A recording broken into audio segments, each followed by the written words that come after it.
يا مساء الفل على الكل، معاكم مذيع الكورة. في الفيديو ده هنتكلم عن حظوظ الفرق المصرية في المشاركة الأفريقية. يا ترى المصري والاتحاد موقفهم ايه، والأهلي والزمالك وبيراميدز وأكتر من فريق عندهم الحظوظ دي، وخلاص فاضل على الحلو ده. يلا بينا. يلا بينا. طبعا لان الدوري لسه طويل، الفرق الافريقيه لازم تتبعت في توقيت معين، ولذلك اللائحه تطبق بارسال الفرق المشاركه في البطوله الافريقيه بعد انتهاء الدور الاول. طب مين هي الفرق اللي عندها حظوظ؟ هل اللي موجودين دلوقتي في المربع الذهبي هم اللي ممكن يوصلوا والاهلي والزمالك مش موجود؟ طبعا بالطبع لا، لان الاهلي والزمالك لسه عندهم مباريات مؤجله، فاكيد بالطبع لازم الفرق كلها تلعب مبارياتها في الدور الاول، وبعد كده نحدد مين الفريق اللي هيصعد. لو بصينا في جدول الترتيب هنلاقي 4 فرق موجوده دلوقتي في المربع الذهبي، وهي بيراميدز في المركز الاول برصيد 29 نقطه، انبي في المركز الثاني ب 28 نقطه، الاتحاد السكندري في المركز الثالث برصيد 27 نقطه، المصري في المركز الرابع برصيد 27 نقطه. طب هل هم دول الفرق اللي هيلعبوا افريقيا؟ قلت لحضراتكم اكيد لا. طب ايه هي حظوظ الفرق دي ان هي تفضل في المربع الذهبي وتلعب افريقيا؟ اقول لحضرتك للاسف الفرق الاربعه اللي موجوده دي مفيش الا منهم 2 بس هم اللي هيفضلوا موجودين. طبعا الاهلي والزمالك هيطلعوا وهيبقوا في المربع الذهبي، ما تصعبهاش علينا، يعني في 2 هيفضلوا و2 هيبعدوا على المربع الذهبي. طب مين هم؟ اقول لك يا سيدي، اول فريق اكيد ضمن وجوده في المربع الذهبي وتمثيل مصر في افريقيا الموسم اللي جاي هو فريق بيراميدز، اللي عنده 29 نقطه لانه في المركز الاول وفاضل على الحلو دقه وعنده 3 مباريات مؤجله. اكيد بالطبع يعني وبنسبه كبيره اكيد مش هيخسر ال3 ماتشات علشان يطلع مكانه الاتحاد السكندري والمصري، لكن كل شيء جايز. ولكن بنسبه 99.5% بيراميدز اصبح واحد من ال4 فرق اللي هتشارك في افريقيا.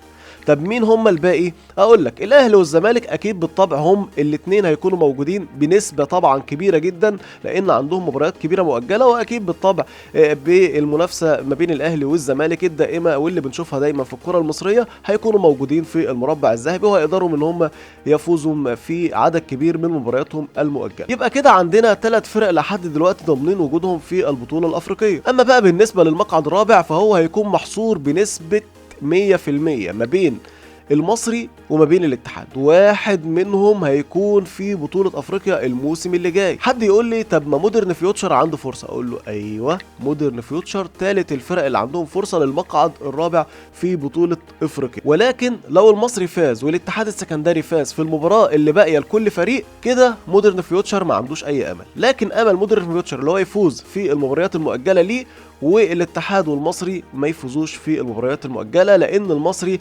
عنده 27 نقطه والاتحاد السكندري عنده نفس الرصيد من النقاط، ومودرن فيوتشر عنده 24 نقطه وعنده 3 مباريات مؤجله. لو كسب مودرن فيوتشر ال3 ماتشات هيوصل للنقطه 29، وعلشان كده بقول لحضراتكم ان فرصه مودرن فيوتشر مرهونه بان المصري والاتحاد يخسروا الماتش المتبقي ليه. طب ايه هي المباريات المتبقيه للمصري والاتحاد السكندري؟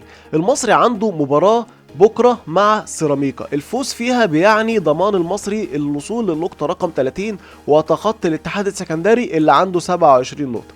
طب الاتحاد السكندري هل كده خلص الدور الاول؟ اقول لحضرتك لا، لسه له مباراه واحده. محدش يقول لي مباراه سيراميكا مع الاتحاد السكندري هي اللي هتفرق، لا لا يا فندم، المباراه المتبقيه للاتحاد السكندري واللي هتفرق نتيجتها في المشاركه الافريقيه هتكون مع النادي الاهلي، دي المباراه المؤجله من الدور الاول. اما مباراه سيراميكا والاتحاد السكندري فدي بدايه الدور الثاني، مش مؤثره اطلاقا في اي شيء بالنسبه للمشاركه الافريقيه. يعني الاتحاد كسب خسر في مباراه سيراميكا مش هتفرق بالنسبه للنادي المصري لو فاز على سيراميكا ان هو يلعب في بطوله افريقيا.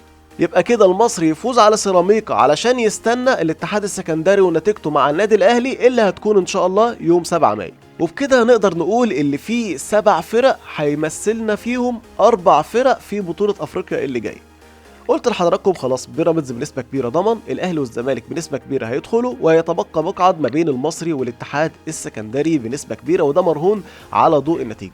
المصري عايز يلعب بطولة افريقيا، اول حاجة لازم يفكر فيها هي مباراة سيراميكا والوصول للنقطة رقم 30، وبعد كده هيستنى نتيجة الاتحاد السكندري مع النادي الاهلي. طب ايه اللي مطلوب من المصري امام سيراميكا؟ المطلوب من المصري امام سيراميكا اول حاجة يأمن دفاعه، ويحاول علي ماهر ان هو يدور على البديل في خط الظهر اللي هيبقى مفتقد كل اللعيبه، حتى اللاعب اللي جه على حساب اللعيبه الاساسيه علشان يشارك حسين السيد مش هيلعب المباراه اللي جايه، وطبعا وجوده في المكان ده كان غلط كبير جدا من الكابتن علي ماهر. اما بقى اللاعب الاقرب لخط الظهر هيكون طبعا محمد دبش جنب باهر المحمدي، اللي محتاج يعيد حساباته بشكل كبير جدا، ونشوف باهر المحمدي بالقيمه الفنيه الكبيره اللي كنا معتادين عليها. وطبعا قصه الكعب العالي ما بين المصري وبين سيراميكا اكيد هيكون ليها دافع كبير جدا بالنسبه للنادي المصري ان هو يفوز في المباراه، لان طبعا فاكرين مباراه الرابطه وكاس الرابطه والطار البايت ما بين المصري وبين الاتحاد، فاكيد المصري نفسه يكسب وعايز يكسب، وهيكون دوافعه كبيره ان هو يكسب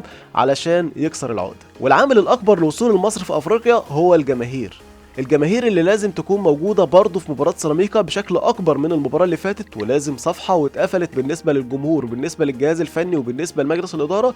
المباريات اللي فاتت مفصولة جدا جدا جدا عن المباراة المصرية والهامة أمام سيراميكا. موقف إيجابي شفناه من مجلس إدارة النادي المصري وتحديدا من كامل أبو علي، إن هو بدأ يتكلم عن التحكيم والظلم التحكيمي اللي تعرض ليه النادي المصري في المباراتين اللي فاتوا، سواء مباراة الاتحاد السكندري أو مباراة مودرن فيوتشر اللي شفنا فيها ظلم باين جدا للنادي المصري، ولكن قدر الله ما شاء فعل، ولكن دايما بنقول ما ضاع حق وراءه مطالب.